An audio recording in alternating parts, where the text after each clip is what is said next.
Hello, everyone.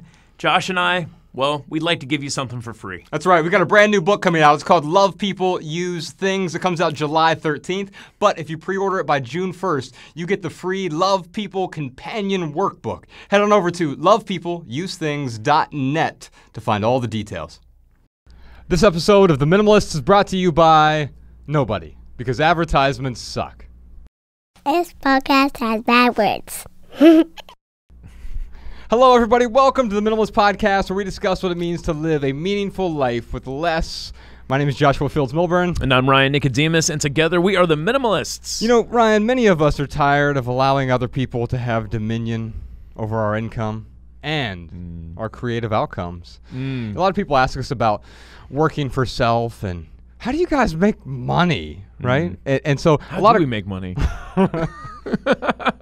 Maybe you'll explain that to me one day. We'll reveal all of our secrets this week on the Patreon episode. I thought you were going to say something like, turn your dominion into minions. Well, you know what? How do we make money? We took back control of our own lives a decade ago. And today we're really going to talk about how we make a living on our own and how you can as well, whether you're an aspiring creator, a small business owner, an artist, or an entrepreneur. And who better to talk about that with than the founder of Patreon himself, Jack Conte's here. Yeah. Jack. All right. Thanks so much for being here, man. Thanks for having me, guys. This is fun. I'm pumped for this. So we start the podcast with advertisements suck. That's been our ethos for over a decade now, right? Why do they suck? What sucks about advertisements? Oh man, we don't have enough time, but I'll give you the, we've written it pretty extensively about this. I will tell you this. I think that they are the biggest problem in our culture today. They create division. They create the need for us to,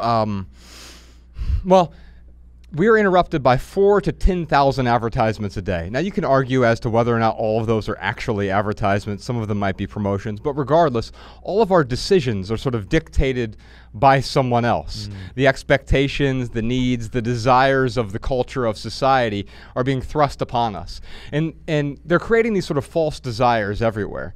The reason we're over-consuming so much, to a large extent, has to do with all of the things that are being thrust upon us. The products and services.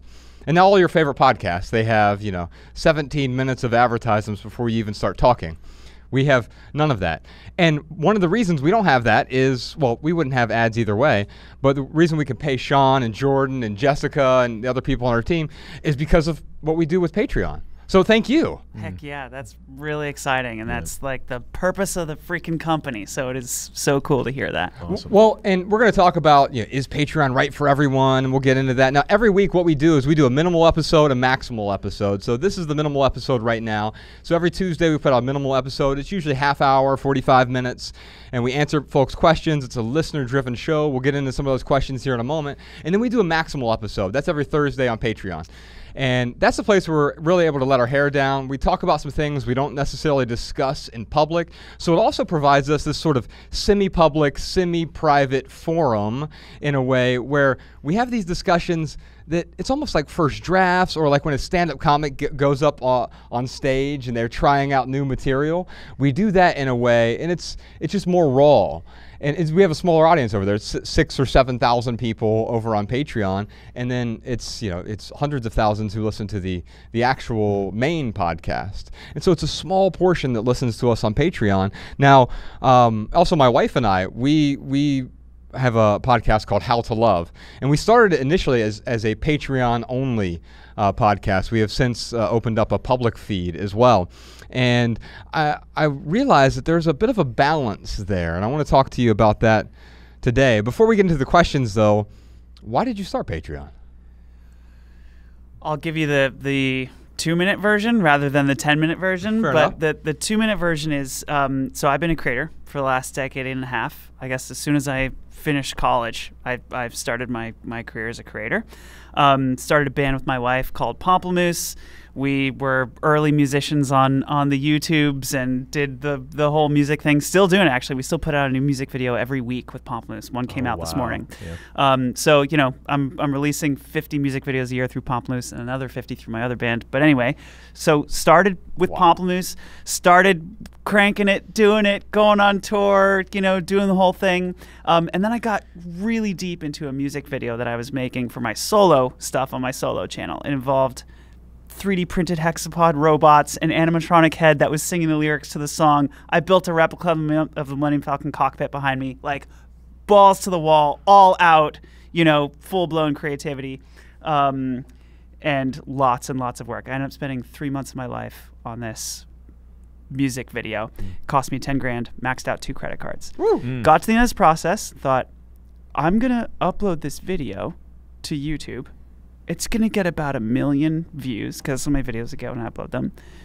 And I'm going to check my ad revenue the next day and I'm going to make $150 for this video. Sure. And like after 3 months of like pouring myself into this video and just, you know, I had a vision, I realized it, I executed, like I felt like I did my job as an artist. You know, this is 2013, end of 2012. Like I felt like I really did what artists should be doing, you know? Like I made my dream. Yeah. And the thought of making that dream and then reaching 1 million people with it. Like not like, oh, I made my dream and I put it out there and nobody liked it. Like I made my dream and 1 million people Pretty loved awesome. it. Yes. I was like, that's awesome. And then to get paid $150 for that, I was like, this equation currently in the web, this equation that artists are using where they put art in. Yes. And then things happen between advertisers and consumers and platforms and blah, blah, blah. And then it outputs $150 to me. That can I swear? I don't know. Yeah, go for it. That equation fucking sucks. It's broken. It doesn't work. Yeah. It doesn't make sense. It's inefficient. It's a poor machine to drive the global productivity and creativity that we're starting to see now with this emerging creative class on the web. Totally. That whole equation needed to be fixed. And so the idea behind Patreon was like, you know who likes my stuff more than advertisers who like think of me as a quote unquote influencer, right? That's what I am to an advertiser. I am influence. I'm a commodity. Yes. Like they've extracted everything away from me that makes me me. And they've just left influence, and that's their word for me. It was like, we've taken away everything about your personality, and we just want to purchase your influence, and we can get it from you, or we can get it from that person, or we can get it from that person, and it's steel to us. It's corn. It's a commodity, right? So, you know, essentially, what Patreon does is, no, you know who likes my stuff more than advertisers? My fans. Yeah. Like the people who actually get day-to-day value from my stuff, they care about me more. They care about me with their brains, with their hearts, with their wallets, and that's a much better system. Like consumer payments is a much better system, much more efficient. It ends up sending way more value to creators. Yeah. Right. And to your point, there's a really interesting benefit on the fan side, which is like you get to be a part of this behind the scenes thing where creators are sharing a little bit more than they might normally share. They're seeing, you know, glimpses of like what it's like to be that creator. They're getting exposed to drafts and like early ideas. So that's kind of the why behind Patreon. I was like, this system sucks. We got to fix it. And then I called up my freshman year roommate who was like an engineer, and he built the whole thing by himself in 2.5 months. Wow. And we launched a couple months later, and within like 2 weeks, I was making 6 figures as an artist. Like, wow. 2 weeks. I was the first creator on Patreon. And it was like that. Suddenly, like, it was fixed. I didn't change my music. I didn't change my lyrics. Yeah. I didn't wear different clothes. I didn't sell out to advertisers. I didn't all I did was put up a Patreon page. Right. And suddenly I was like killing it as an artist. And on the Maximal episode this week, I want to get into some details about who Patreon is appropriate for, because it may not be appropriate for everyone. And I think that should be clear. But also, a lot of folks have questions about making that leap, because there's a lot of people are intimidated. And so you've actually highlighted a few of the flaws here. Like, one is the fact that you have to be reliant on advertisers in the first place. So not only are you relying on them? But then your art is sullied by, well, a Tide ad. So our YouTube video, if you're watching this on YouTube, there's no ads on our YouTube either. Like, it's just, I'm not judging someone else who decides to go that route. But I've decided, Ryan has decided, that's not appropriate for us. We don't want to be beholden to anyone. But even then, if you get 1 million views and you're telling me you make $150 off of that, It's crazy. and people are watching ads throughout your art. Yeah. You imagine? It's like a lose situation, except for the advertisers. They win. They're the ones who wins, yeah. But what I love about Patreon is, like, you've given a place for fans to contribute to their favorite artists, where before, you know, people would come to us and they're like, we love your work. You know, I bought some books. I'm not going to read them. I'm just going to give them away. I just wanted to find a way to support you. And so we started, like, I don't know, like a PayPal, you know, donation button or something.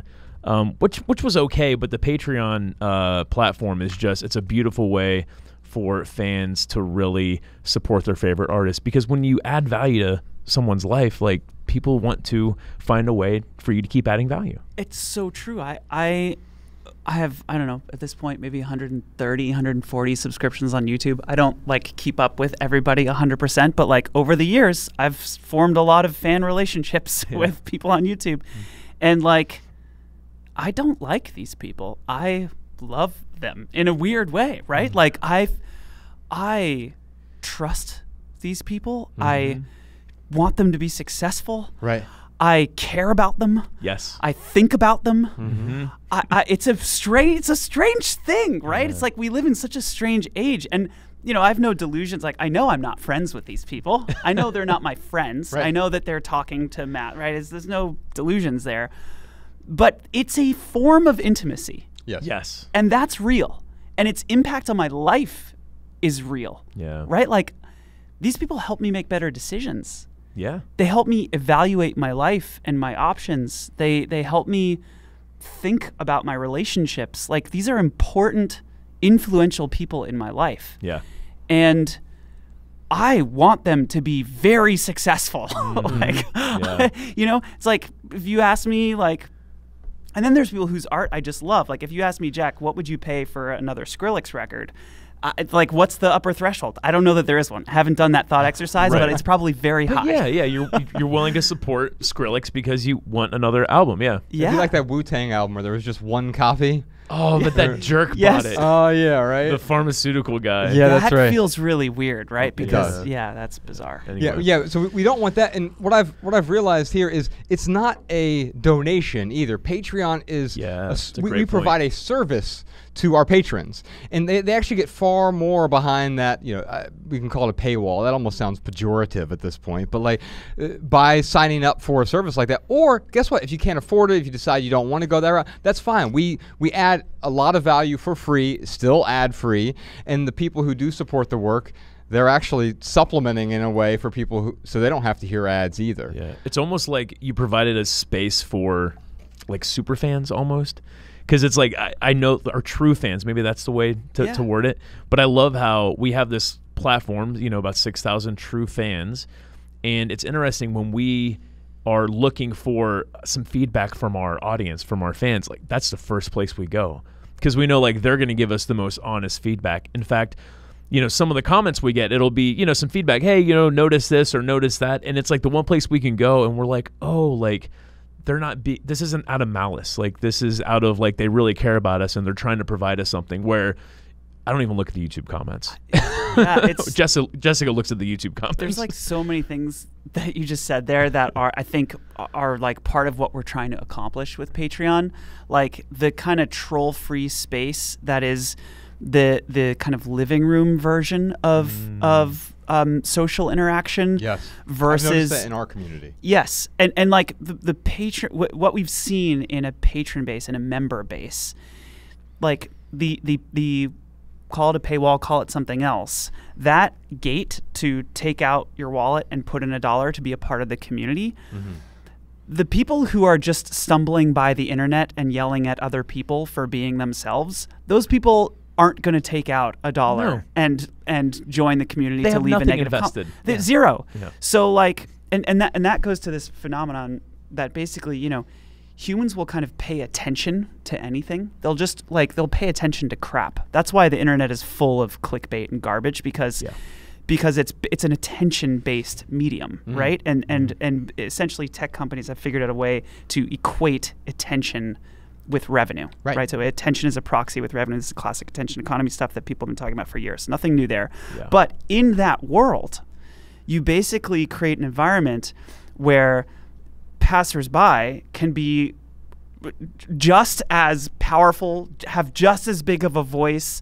Like what kind of system is that for the arts? That doesn't make any sense. Totally agree. It's much better to have a closed community of supportive people who want to be a part of the process and who have deep invested relationships with the people that they're interacting with. Yeah. That's like what a tribe should be. That's like it's a more human form of social interaction. Yeah, indeed. 100%. Well, ours is a listener-driven show. Ryan, let's get into some of these questions here. We have one from Crystal on Facebook. Crystal asks, how do I best prepare myself to make the jump from working full-time for others to working full-time as a small business owner with as much tranquility as possible? And she gives a couple examples of emergency fund, mentor support, clear objectives, milestones, exit strategy. You know, Jack, it's interesting because I think we quite often wait to make some sort of leap until everything is perfect, and then we never leap as a result.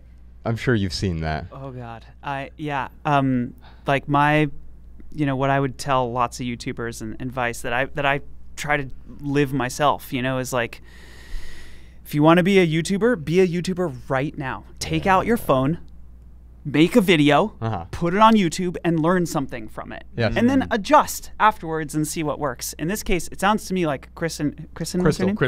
Yeah. Crystal is already thinking very clearly and strategically about this, even from the way the question is framed. Exit strategy and Crystal, you got it.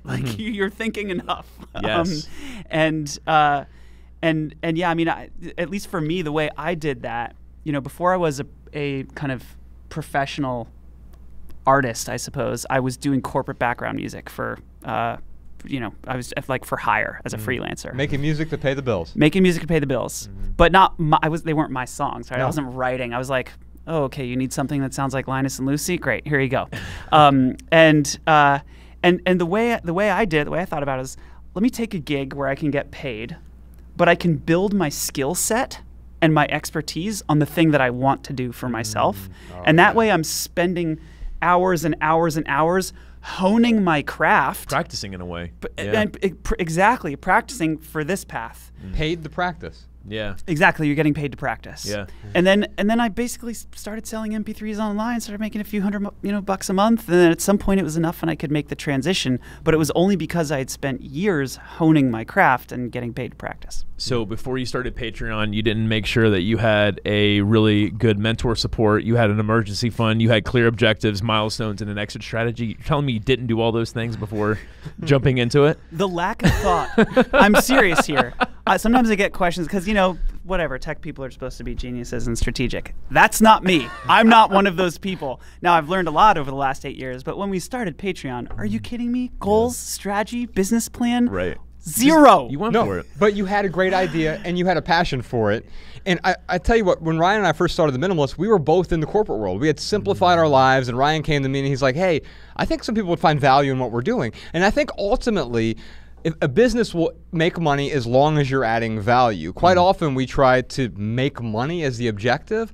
That wasn't what we went into it as. Yeah. In fact, I anticipated that by now I would be a full-time novelist. It went the other way, and we've been writing nonfiction for a decade, and that's been great. It's been a pivot for us in a way, but we realized well, people are willing to support you, whether it's Patreon or books or we do tours, etc. Yeah. They're willing to support you if and only if they find value. If you do something that's clickbaity, that's why our podcast titles, they're 1, 2, or 3 words always. There's never some sort of elaborate scheme to get you to click on our video and maximize optimize the eyeballs that are aggregated onto our services. What we're trying to do is add value. Yeah. And when people find value in it, they tend to support you in some way. So, Josh, you said something that you brushed over a little bit, but I think is really important about how we simplified our lives. So, when we left the corporate world, Josh laid himself off which is a great story if you haven't heard it. We've written about it. We'll have to send it to you. And then I got laid off. But what we had done is we had simplified our lives so much that when we left these very high-paying jobs, we were able to survive. So I guess I'm assuming, I know you said you had maxed out 2 credit cards, so it's not like you didn't have no debt. But I'm assuming it was kind of the same for you, where maybe your life was simple enough to where you didn't have to, I don't know, keep doing these corporate gigs and not able to take the risks. That's where a lot of people are. They're so tied down by debt and all these anchors that they're scared to take these risks because their lives aren't so simple. Yeah, the truth for me is I have learned a lot in the last 8 years at Patreon. Before then, I never was in the corporate world. I like Patreon literally is my first job that I've ever had. It's the first company I've ever worked at. That's amazing. So, there's a lot that I wish I had done what you're saying. I wish I had simplified. I wish I had streamlined. I wish I had tight control of my finances. Those are all things that I kind of have figured out over the last few years. Yeah. But in my 20s, when I was a young emerging artist trying to fix things and figure things out, I really didn't have a good understanding of a lot of that stuff. Did you own a house? I owned a house. Okay. I owned a house, and I built a recording studio. Okay. And we bought the house and the land and everything off of our MP3 sales from iTunes sales from Pamplemousse. Wow. That's incredible. Yeah. I mean, we're like making it, we're making it work. We're like very early internet, 2008 kind of going viral kind of thing. I love this because you didn't have this simplified life. I was assuming you were like just out of college, so you didn't have like a ton on your plate. But it sounds like you did have a decent amount on your plate, but you still were able to go for it. It wasn't like you're like, okay, well, I'm going to make sure that my house is paid off first before I really go for this entrepreneurial thing. I'm going to make sure my credit cards are paid off before I do anything.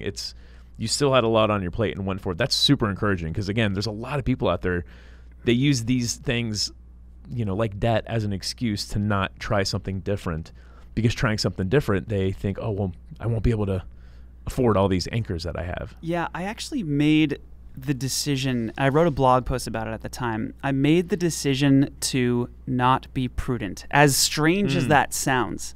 I literally, it was, so I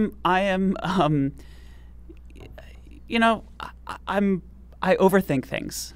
I really lay it out. I'm a planner. I like to plan. I like to really lay it out. I thought to myself, I'm just going to go into artist mode for this video. I'm not going to lay it out. I'm not going to build a budget. I'm just going to have a dream, and I'm going to do whatever it takes to make this video real. And I had this sense that if I started editing myself too much and started worrying too much about the financial end of it, that it would compromise the work itself. Without a doubt. Yeah. And so I decided to see what would happen. It was like, well, let's try this path forward. Yeah. What happens if and I called it, I think in the blog post, I called it burying my prudence in the backyard, and I'll go dig it up in a few months. Like, I'm not saying goodbye forever. Right. I'm just like, going to bury it for a while, and I'm just going to be crazy for 3 months. And it was a conscious decision to kind of let all of those things go and to just be crazy. And I did. I dug myself into a hole, right? I got into a little bit of a hole, but I got out of it, and everything was fine. Yeah, absolutely. Yeah. Hey, Ryan, we've got a question from Meredith and Alston. I think I'm going to save this for the Maximal episode because I think a robust answer will be useful on this. It's about insurance and walking away from the corporate world and not having insurance and how that's terrifying. And I don't want to skip that. So Podcast Sean, make sure we talk about that on the Maximal. Crystal, I'm going to send you a copy of our new book. It's called Love People, Use Things. It comes out on July 13th. I think you'll find some value in the relationship with creativity chapter. It's a relationship book. It's about the 7 essential relationships in our lives. One of those relationships is our relationship with creativity. And quite often we think about relationships as about our relationships with people, and that's one of the relationships, relationship with people, but it often starts with the relationship with stuff. We have all these relationships that kind of get in the way of our relationship with people, and also our relationship with creativity. We're so distracted now, more than ever before, that it's really difficult to be creative. In fact, many of the things we do when we get online, they ape the form of productivity or creativity, but they're actually stifling our creativity in many ways. We can browse Twitter all day and get a little dopamine rush, and it almost fills that creative void for the moment, but it ruins the thing that we're trying to create.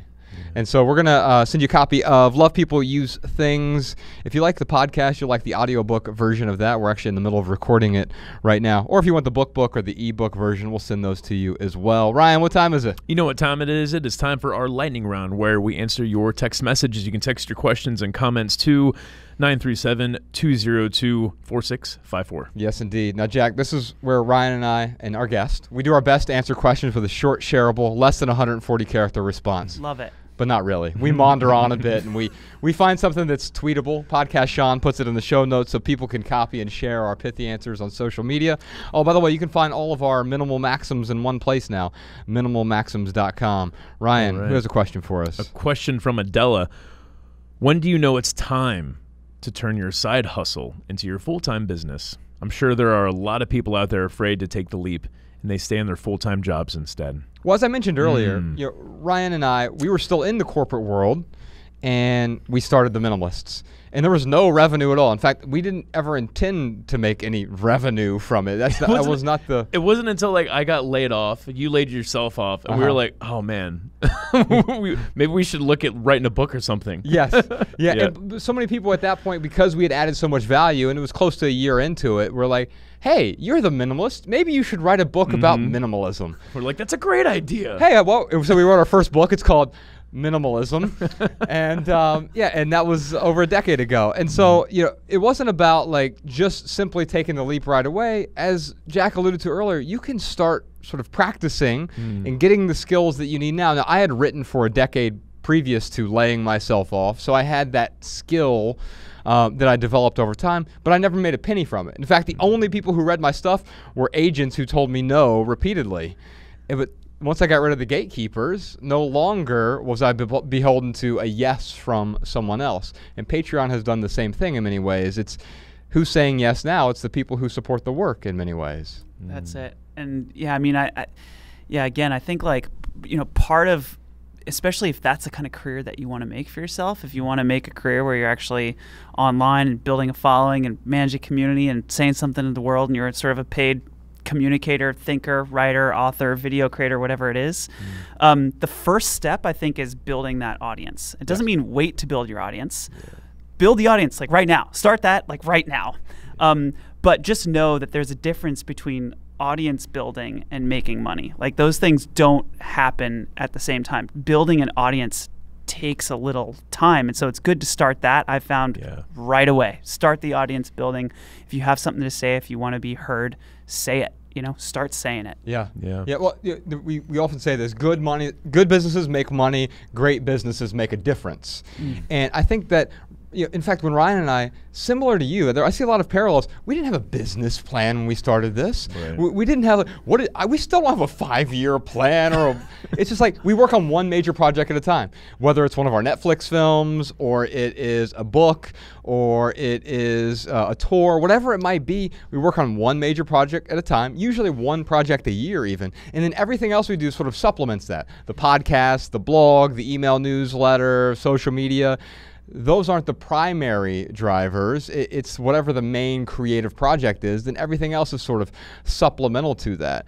But it always comes back to those two words for us: add value. Because you're right, because you've built an audience, anyone can build an audience if you do something crazy enough, just like a car crash. If you go crash a car into 17 other cars, a bunch of people are going to rubberneck, and they're going to look and say, oh yeah, but they're not going to stick around once the car crash is sort of cleaned up. And so anyone can attract attention. All you have to do is something gratuitous. but that doesn't build trust. What does build trust is the continuous slow drip of adding value to a few people. Ryan tells a story in our latest film about when we first started the Minimalists.com. It was December 2010, and 52 people visited our website in the first month. And that sounds really unimpressive. I get it. But for me, I had been writing for a decade, and 52 people hadn't read what I... And so it was like 52 people saying yes all of a sudden. And 52 turns into 500, 5,000, 5 million over time because, and only because, people start sharing it with their friends, family, sisters, brothers, mothers, daughters. And over time, as the audience builds and they're getting value from it, then they're eager to support what you're doing. The opposite could have happened. Ryan and I could have said, all right, we're going to start the Minimalists and we're going to go on tour and we're going to make a movie and we're going to... And I think none of it would have gotten done. It would have been so overwhelming, my right? Gosh, it's 2015. It's 5 years later. We should have had a movie and a podcast by now. Yeah, right. And so, like, what we did is it was like, well, what is the step in front of us right now? Exactly. So I just made a film about this duo called Rhett and Link. They've been on YouTube I you know Rhett and Link? Yeah. Okay. I mean, they have this amazing show called Good Mythical Morning. They, new episode every day, plus just so much content. They're incredible creators. But they said exactly the same thing. When they started Rhett and Link, 2 guys in a bedroom making stuff together. Now it's a 100-person company in Burbank with office space and green screens and sound stages and full staff and production facilities and like the whole thing. And when I was asking them, what I was trying to get at, I was like, how did you guys do this? That's like that was the sort of purpose of the doc, was just learning about them. And I was like, did you want to run a company? And he said exactly what you just said. He's like, no, we just took the next step forward at every day. We took one more step forward, and then you need somebody to help you do this, and then they're helping you for 6 months, and then they need somebody to help them, so you bring in another person on, and then the team starts growing, and then the example he gave is, and then your parking lot is full. And somebody's got to worry about that because I can't be worrying about the parking lot. Right. And that's how they built Mythical Entertainment. Yeah. It's just such a cool story. One step at a time. Whatever the next thing is, just do that. We've worked really hard to grow intentionally as opposed to, because in our culture, there's this demand for never-ending, nonstop growth. In fact, publicly traded companies have a fiduciary responsibility to grow on behalf of their shareholders, right? But for us, that's almost like that's a tumor, is that kind of growth, right? It just keeps growing no matter what. And we wanted to avoid that sort of growth, but we did want to grow in sort of an intentional way. But also, we've done a few things, like on Patreon, we have 2 of our tiers that are capped. So we have this VIP tier, it's 250 people. And people constantly ask us, how do I get in? And it's like, well, that's it. It's only 250. So the only way you can get in there is when someone leaves the tier, which very rarely happens. We have the 1,000 True Fan tier, which is a tier on there. And it's also capped. And so when we realized, like, yeah, more people can sign up for these things, but we've identified what enough is. And that's another thing that we never stop to think about early on, is like, well, what is enough? Because if we don't know what enough is, then we're going to constantly be discontented by the fact that we haven't grown like someone else. And so if Ryan and I started looking, you know what? Rhett and Link started around the same time as us, and we don't have 100 employees. That's how I feel when I look at Matt Diavella's YouTube channel. Yeah. So Matt directed both of our films. You know Matt. You've been on his show. Yes, and super talented. Yep. And he, when he took off on YouTube, and if all of a sudden it was like, well, we need to grow our... I'm not happy unless we have Matt Diavella numbers. Right. Yeah, I mean... And then Matt's not happy until he has, Kim Kardashian numbers or whatever. Yeah, exactly. And that is a fruitless pursuit, because the pursuit of happiness is actually what's making us discontent in many ways. I do have a pithy answer I want to share. Oh yeah, this is the lightning round. Is that what you guys meant by sound bites? Right. Yeah, there we go. That 10-minute dialogue. Podcast Sean makes it really pretty in post. Okay. I don't think he edits any of this, right? I know. All right. So here's my pithy answer. Change occurs when the status quo becomes unbearable. Yeah. And I think that's where Ryan and I were. People say, well, weren't you scared to leave your corporate job? Yeah, I was. But you know what was scarier? Staying. Yeah. Staying, because I realized I was the guys who I aspired to be like. And I was getting closer and closer. I'd worked my way up to middle management. By age 27, I managed 150 retail stores, which sounds crazy because it was. But as I got closer to these guys, I want to be the senior VP of blah, blah, blah. But then I met the senior VP of blah, blah, blah, and he was miserable on his second heart attack and third marriage. And I'm like, well, wait, if I work really hard for the next 15 years, that will be me. It's not that he's a bad person. He followed a recipe. And if I follow the same recipe, I'm going to bake the same cake. Yeah. My pithy answer is this. Playing it safe will keep you alive. Embracing change will help you thrive. So, Adela is playing it safe right now. And there's a Seth Godin essay. I was trying to find it, but I always do this where I'll read something profound of his.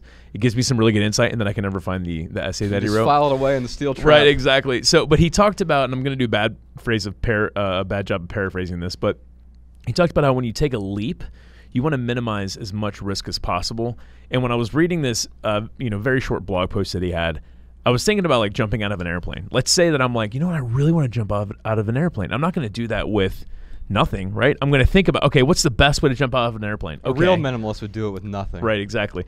So I jumped out of an airplane with nothing and survived because minimalism. Tune into our Patreon to find out how. So if you jump out of an airplane, what do you need? You need the skill set. You need a parachute. Your first time jumping out, you need an instructor. You might have to go tandem. They need an emergency parachute. So there are ways to minimize the risks of jumping out of an airplane. And then once you jump, there's no guarantee that just because you minimize as many risks as possible that is going to end okay. Probably is going to end a lot better than if you didn't plan as well. If I jumped with nothing. Right. So I mean, that's what I think about.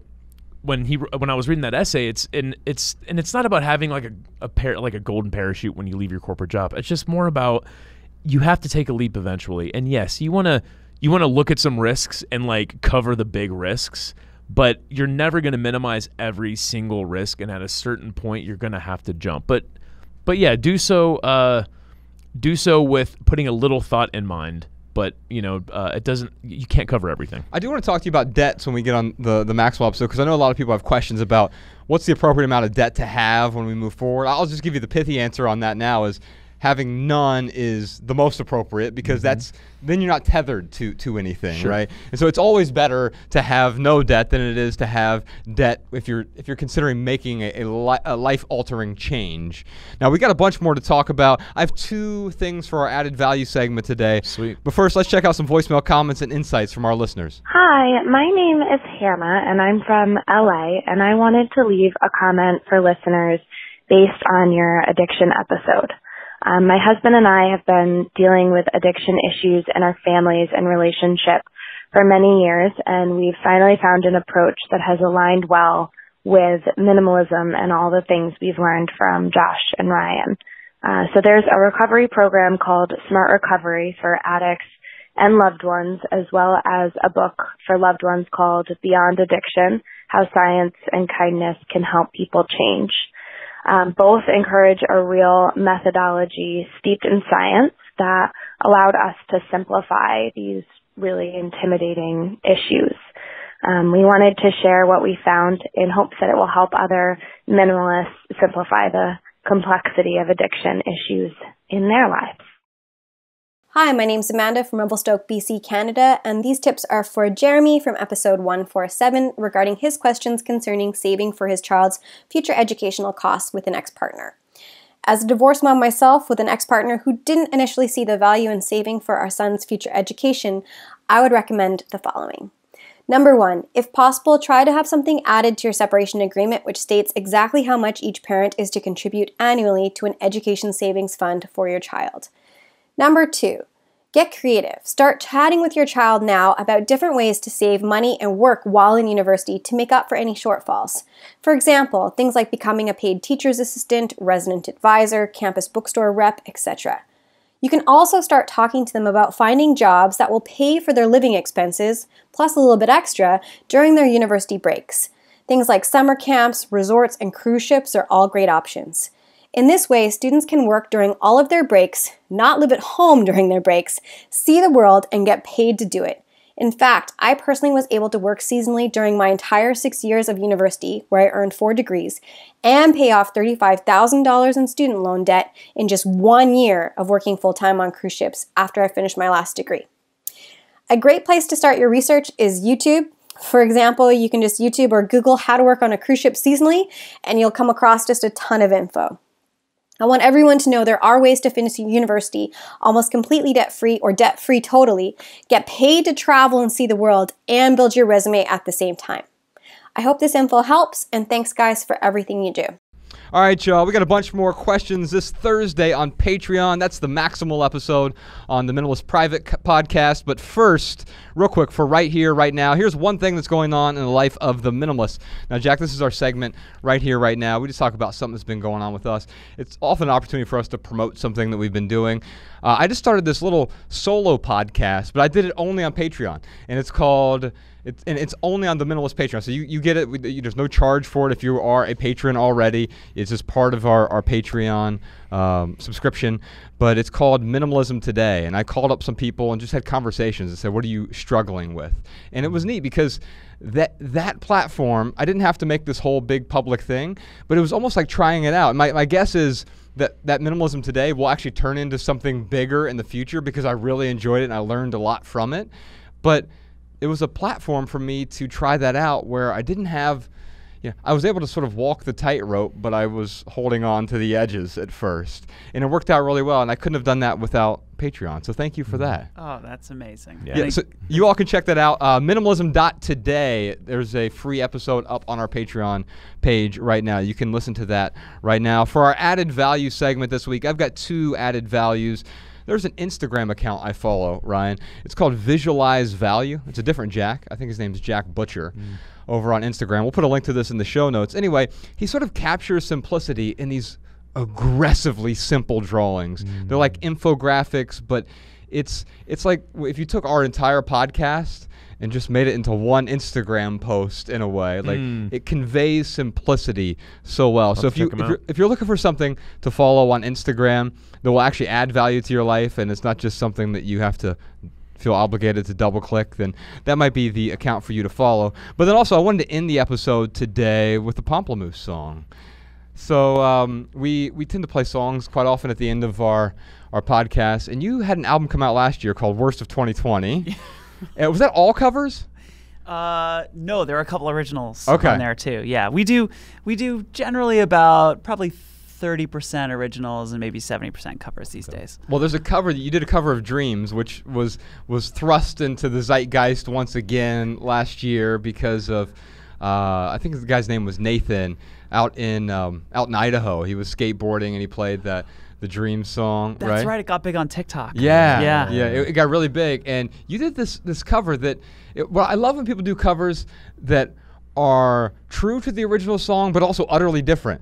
It comes from my jazz background. So I grew up as a jazz pianist, and when you jazz pianists are famous, or jazz musicians in general, I think, are famous for like taking one element about the song, like the melody, and ditching everything else, the harmony, the tempo, the pacing, so that's kind of what we did, is we took like the melody and the lyrics, threw everything else out, and just reimagined it from the ground up. Awesome. Well, let's listen to Dreams by Pamplemousse. By the way, we got a bunch more surprise questions this week, like, how do I get started as a small business owner when I don't have any funds to invest? What's a reasonable time frame to move on from relying on your employment income to relying on self-employment income? What are the biggest mistakes people make that prevent their small business from being profitable? Plus, we're going to discuss a few secret things that we're going to create just for our patrons, and a million more other questions for Jack Conte. You ready? I'm ready. All right, we're going to do it here in a second. If you want to hear all that, join us on the Minimalist Private Podcast this week. Visit patreon.com/theminimalist to subscribe and get your personal link so that our private podcast plays in your favorite podcast app. You can follow The Minimalist on Facebook, Twitter, and Instagram at The Minimalist. You can follow Jack at Jack Conte on Instagram, Twitter, at all. Yep. All right, beautiful. That's the best place to follow him. Come to one of our live podcast shows. Those are starting up soon. Visit theminimalists.com/tour to find a city near you. If you have a question, comment, or minimalism tip for our podcast, email a voice memo to podcast@theminimalists.com. Comment on this episode, youtube.com/theminimalists. And if you want our show notes in your inbox, sign up for our email list over at theminimalists.com. You'll also receive any new minimalist writings for free. And if you leave here today with just one message, we hope it's this: love people and use things, because the opposite never works. Thanks for listening, y'all. We'll see you next time. Every little thing you think that you need. Every little thing you think that you need. Every little thing that's just feeding your greed. Oh, I bet that you'd be fine without it.